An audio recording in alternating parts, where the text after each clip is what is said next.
But when you love something, you find that you're doing a lot of things you don't love for that thing that you love, right? Staying up late, working, and I think that's what a lot of people miss, right? Like, so if you're only working on stuff you love, you probably haven't found that thing that you love enough to do Mm, stuff you don't love for it, mm, right? And I think that's when people say follow your passion, right? The literal meaning of the word passion is suffering. mm, What it really means is not find the things that keep you happy every day. It's find the things that you're willing to suffer for. I mm, think that the nice thing about life is there's so many styles. There's not one correct style. People have different goals. People are driven by different things, right? If you're trying to meet your needs and you don't know what to do and you're trying to discover at the same time because you're learning, you make up for that lack of knowledge and that lack of resources by extra productivity. If you feel like you don't have leverage, right? The biggest leverage you have is your commitment and your work ethic, mm. right? Your ability to put in a lot of energy and effort into that thing. And at some point you'll discover what your strengths are, you'll discover, and then you can leverage on your strengths.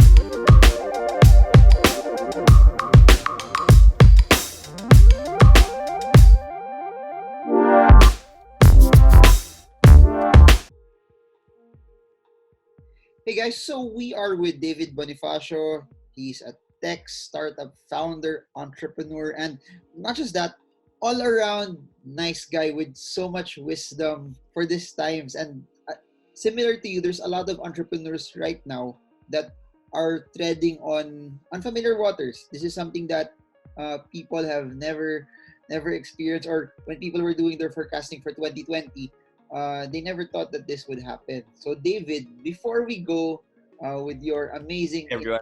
insights, can you tell people more about yourself, where you started, and how you landed into doing tech? When I graduated college, I worked with Dr. Joey Castro, Okay. and then he's the founder of Real Life, the Mm, foundation. mm, So back then, there was no Real Life yet. So we worked together in the team and the board to start Real Life. Okay, it was 8 scholars at the time that Doc Joey was supporting and Pasig Church was supporting, Victory Pasig Church, and then did that for 2 years. Lynn Nawata took over, like exponentially exploded that thing into that to the big thing it is now. So my heart was really to do a lot of these like impact. Back then it wasn't called impact. I just thought that was like kind of like nonprofit or social work like that. And then after that, I actually had to take over a business that was in crisis. Had a lot of debt. Very quickly within the first few months, I had to retrench a lot of people. I was 23. I think my debt that time was like 25 million. So I had whoa. more millions in debt than my years in my age. Yeah, it was crazy, right?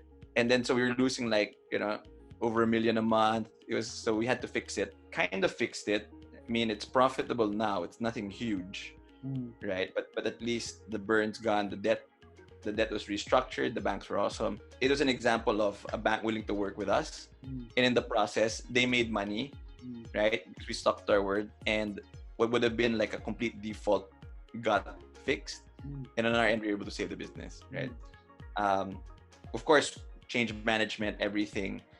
I think at the peak, that company had over 100 people. Now there's like 5 people in it. So Whoa. just show you how stressful that period was. I mean, when I took over, it wasn't that many, but the whole point there is people had to, we had to do what we had to do, right? I got out of that to basically pay for my bills because when I did the foundation, my salary was super small, and then when I did the fix up job, it went from super small to zero. So I was always doing side jobs, right? Like I would consult or I would teach, or I would sell stuff, just anything to pay the bills. I forgot to mention I moved out at 21. So Whoa. yeah, so I moved out. I had really low pay, so I was just doing all of these side stuff, eating eggs every day. Parang my meals were all eggs and like a protein shake, and I ate one meal a day. That's why up to now I sometimes just eat a meal a day or don't eat because my appetite isn't very, I don't have a huge appetite. Got all of that to say, I just did a bunch of different things, right? And two of those businesses got acquired by a group.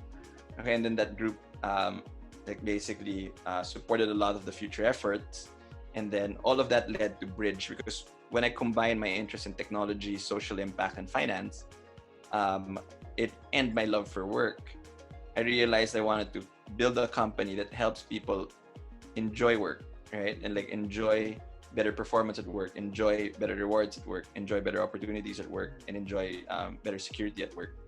So yeah, so we're about 4.5 years in to this journey. And then so Bridge has two subsidiaries. The first one is a HR company. Mm. We do payroll processing, staffing. So we process payroll for, some of the very big brands, in the country. And then on top of that, we work with them to make sure that their employees don't get into loan shark loans Mm. and get out of debt. And so the way we do that is we provide low cost loans where when we refinance their expensive debt, we throw the interest savings into a fund.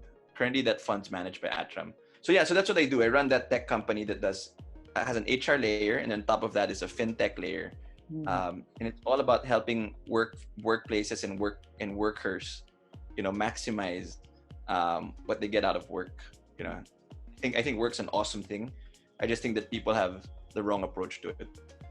When you started the company, did you have any knowledge on tech, or you partnered with someone who would really be good on coding? Normally, I see combinations where there's one business guy, then there's one tech guy, or they're all business guys, then they just hired people who were good at the software or the platform. In general, the more technical expertise you have in your field, that's an advantage, right? Like if you want to put up a bank and you don't know anything about finance, it's a disadvantage. But a lot of things can be learned now, and the resources are no longer the issue. The issue is really your commitment to the topic, your commitment to being excellent.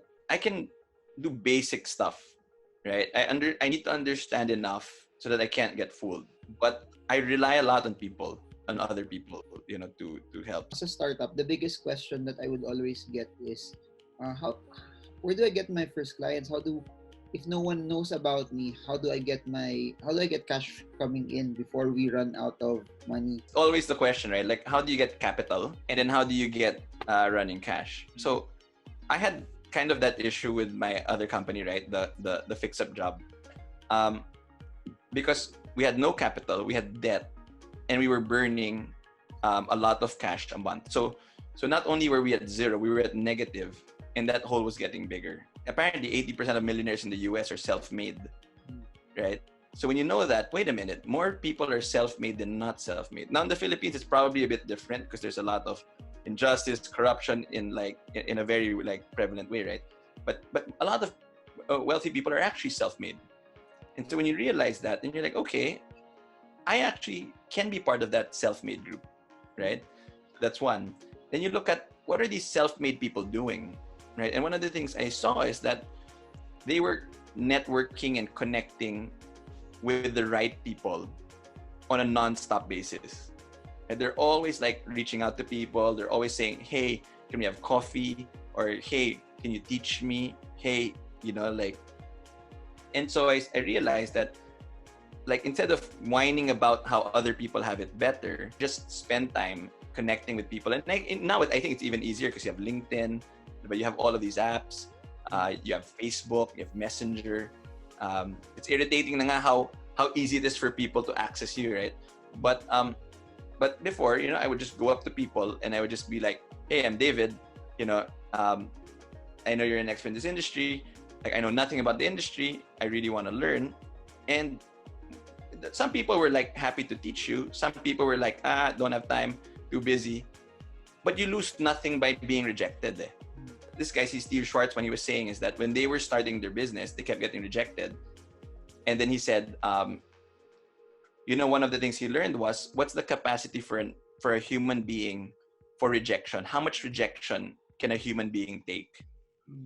And you know what he learned? He learned it's infinite. In other words, yeah, okay, keep rejecting me, no issue. If you don't let it affect you, you can get rejected your whole life, and it doesn't stop you from trying again. It's all in your head.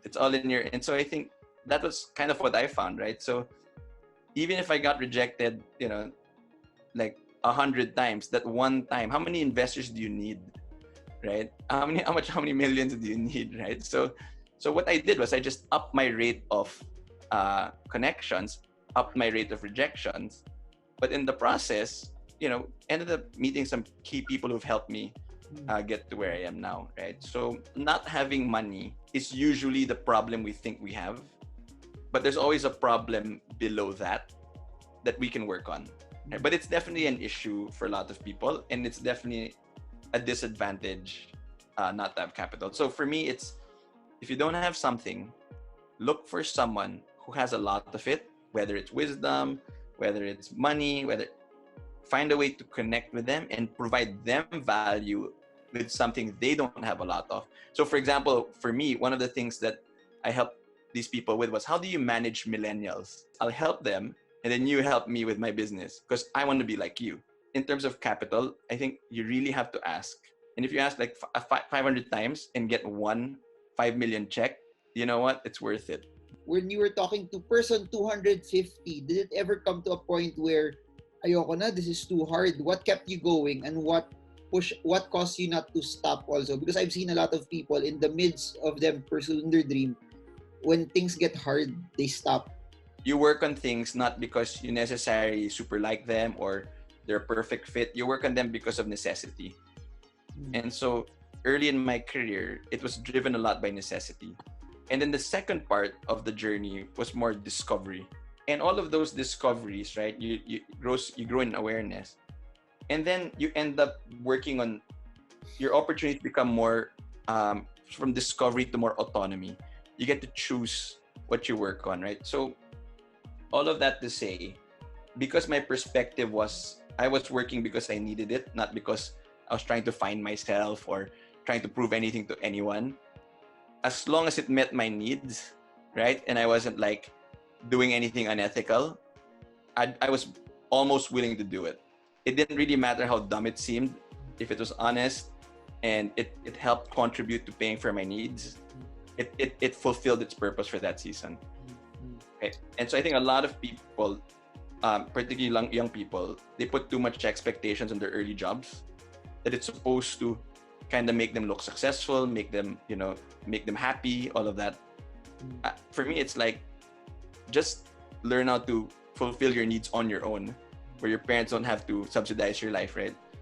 And that's good enough, right? And then in that process, you'll discover a little bit more about yourself. So yeah, there were times where I'd be like, you know what, this isn't worth it. I want to quit. And then you discover, wait, why do I want to quit? Is it hard? Then you realize, wait a minute, do I quit because it's hard? Right? I think there are reasons to quit. Quitting just because it's hard, for me, wasn't enough of a reason, right?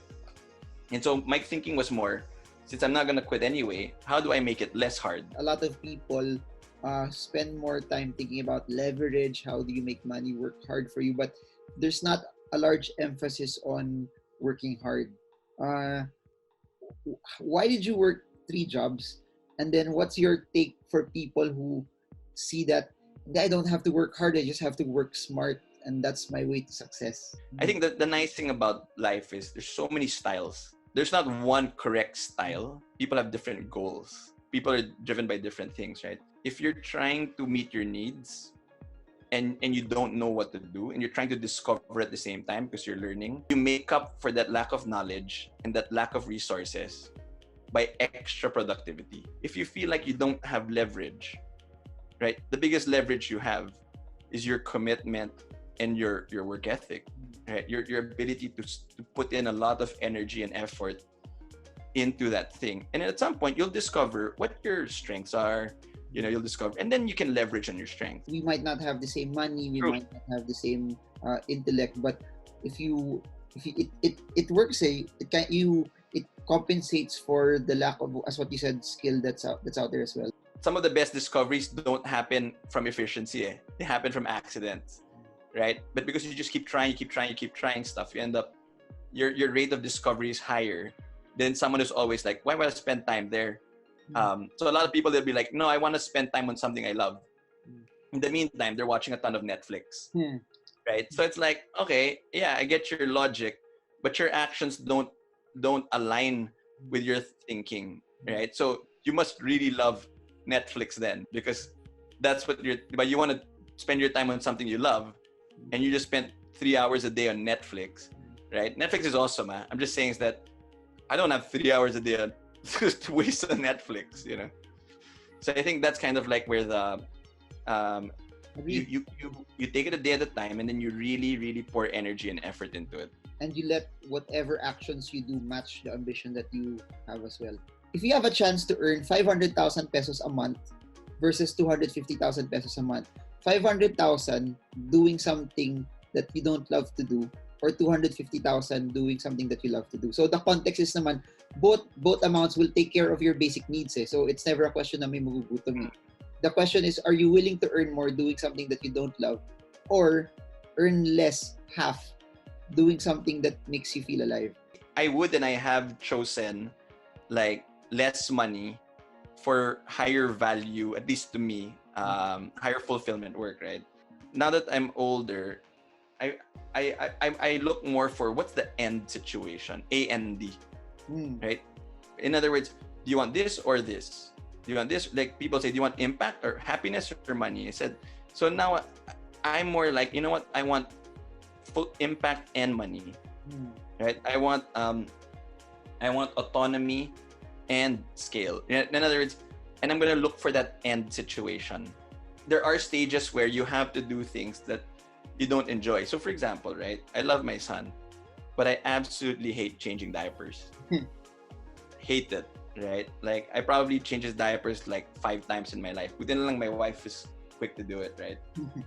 But when you love something, you find that you're doing a lot of things you don't love for that thing that you love, right? Staying up late, working, and I think that's what a lot of people miss, right? Like, so if you're only working on stuff you love, you probably haven't found that thing that you love enough to do stuff you don't love for it, right? And I think that's when people say follow your passion, right? The literal meaning of the word passion is suffering. What it really means is not find the things that keep you happy every day. It's find the things that you're willing to suffer for, right? The causes, the mission. Your career will probably succeed not because there are signs showing that it's going to be a success. So it's like, okay, wow, these are good opportunities. I should commit to it. No, it's more they became successes because you committed to it.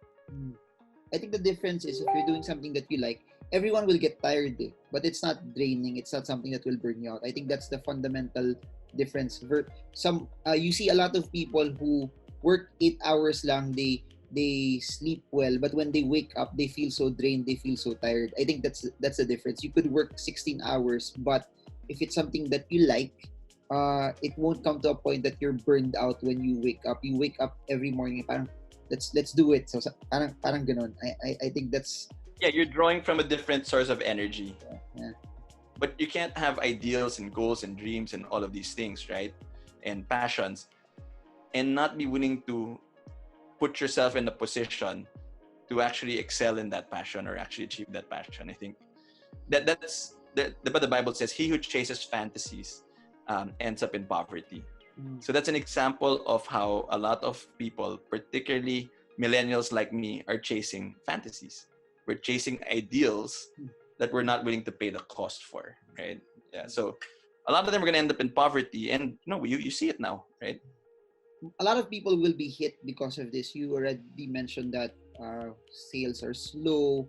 If you are a person who will lose everything because of this, no cash, no everything, what will you do when all of this is over to start and build everything up? What will be your technique? So being a small business, we're very, like, when there's a storm and you're a small boat, you're very vulnerable. And I think the extra challenge in today's environment is that people need to remember they're not customers on a cruise ship, they're sailors on a boat. And so what that means is, your employees need to remember that. Business leaders need to remember that, right? So it's not the job of their company to address their consumption. It's their job as a team to get together and sail the ship out of the storm or survive the storm, right? Any failure is just a part of life, right? Every time someone asks me, what's your biggest failure? I just think of so many failures that I can't pick one. Damn it, right? It's too many, right? Like, wrong business, wrong relationships, wrong ideas, wrong words said, just so many. But I think, it helps to know that failure is never final. I think that the first thing I would do, right, during a period like this, and here's what I told my team is, we intend to grow this year, but growth this year is going to look more like roots than it is going to look like branches. And there's three things that I want us to look at in terms of roots, right? And the first thing is you should anchor. When there's this thing where everything's being uprooted, what strong roots do is they anchor into the soil. Right? It's a good time to kind of like reassess what are you anchored on, right? Like what are your foundations? You have to anchor yourself in better conditions, and you have to reassess your foundations so that next time you enter these crises with better conditions, right? Better pre-existing. The second thing that roots apparently do, I'm reading this book, The Secret Life of Trees, super interesting, right? And apparently they were saying is that unlike what people tend to believe, which is that trees compete for resources, the root networks actually talk to each other and support each other. So one of the things that I was saying is, other than anchoring, is now's a good time to ally, right? So I spend a lot of my days today on the phone with people saying, what are your concerns? Here are mine. How can we help each other?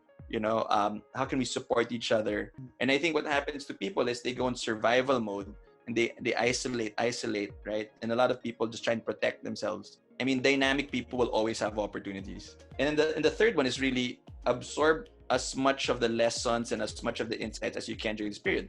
Get on Udemy, right? Listen to your YouTube videos, right? Watch your videos, read your books. Because no one has an excuse na. You have time. The people who anchor themselves, ally themselves, and absorb as much from the situation will come out in a positive way. And so I don't know what I would do if worst case happened, but because I know that I have certain pre-existing conditions that I've been developing over the years, I don't think it will take me long to find another job or start another business. There will be a disruption for sure. But I'm quite confident that it's going to be a little easier this time, worst case scenario, than it was when I was younger, because I've been working on those conditions. And so I would say that your next move may not be clear, but you can work daily on the conditions of your life. And as long as you're working and conditioning those things, it doesn't really matter what the situation is, whether you fail or you succeed or all of that. You're entering into it with healthy conditions that will help you thrive in that season, right? What's your advice for entrepreneurs that right now also they're anxious, they're scared, they don't know what will happen next? Some even don't have any cash coming in. There are some that are depressed right now. Any words for them that could uplift them, could encourage them, or at least give them or point them to the right direction? And then we'll just end with that. I think one of the things that this crisis has done is that it revealed how artificial a lot of our safety nets are. Not just financial safety nets, psychological safety nets where we draw our identity, spiritual safety nets, political safety nets, right? It's made people now realize that, wait a minute, a lot of the things that I was betting on to get me through this, as much as I want to believe that they will, they're not getting me through it. They don't have any answers. They're just like me, no answers. Because no one has answers, right? Everyone is basically in the same boat, saying that we don't really know, we got to figure this out, this is new. And some people will say na parang this is an economic problem, some people say it's a health problem, some people say it's a spiritual problem. I've heard some people say that because people are sinning, that's why this has happened, right? I'm like, come on, man. A lot of the things are out of our control, but we can work on the things that are within our control, like our health. There's a lot of things that are out of my control, but I've really doubled down on the things that I can control. Will that mean that because I'm doing all of these things, I'm assured success? And the answer is no. There are no assurances in life. If I'm to fail at anything, it shouldn't be because I was lazy, unkind, dishonest. Okay? And so, in other words, if I gave it all I got, right, and then we failed anyway, I'll be able to go to sleep at peace. I don't think anyone comes out of this situation without material suffering. It's gonna be painful. but it doesn't mean you need to be as a person destroyed, right? You can still get healthier. You can still love your family. You can still get smarter. You can still get wiser. Knowing that that's your expectation, you're not questioning every time it's painful. You're kind of like, okay, this is painful. What do I need to do to heal? What do I need to do to fix it? How do I make it less painful for everyone involved? And then just take it another day. How do you respond to the pain? And to me, I think the best way is to create these productive routines on a daily basis that don't try to solve everything in one go, but just get you to the next point, next point, next point. And then, fingers crossed, hopefully it works out well. And if it doesn't, at least you as a person got better. But what's good about that is instead of just shrinking and feeling sorry for yourself or blaming a lot of people or blaming the economy or kasalanan ng China to bakit nila pinano yung you try to become more productive. So I think that's still a step forward. It may not be the right answer right now because we don't know what the outcome will be, but being productive is better than us shrinking and doing nothing. So thank you so much for this time. Well said in all fronts pa rin. I'm sure when people watch this video, it might be a turning point for their life and their business. Before I let you go, for people who want to get in touch with you or at least do business with you in the future, how can they do that? So I think, Twitter's easy, right? LinkedIn or Twitter, I think usually it's like where strangers kind of like, connect. I'm also on Instagram. So I've been answering a lot of questions on Instagram lately. So it's just all David Bonifacio. So thank you so much, David Bonifacio, for this time. To everyone who watched this, comment below if you got something. If you want more of David, comment, I want David, and then we'll see what we can do as well. So from all of this and all of the lessons that we've been having over the past few days, this is something also that will just cause you to think and it will point you towards the right direction. So Marvin Germo with David Bonifacio. I hope this video helps you trade well, trade strong, trade smart. See you all again soon, guys. God bless. Thanks, guys.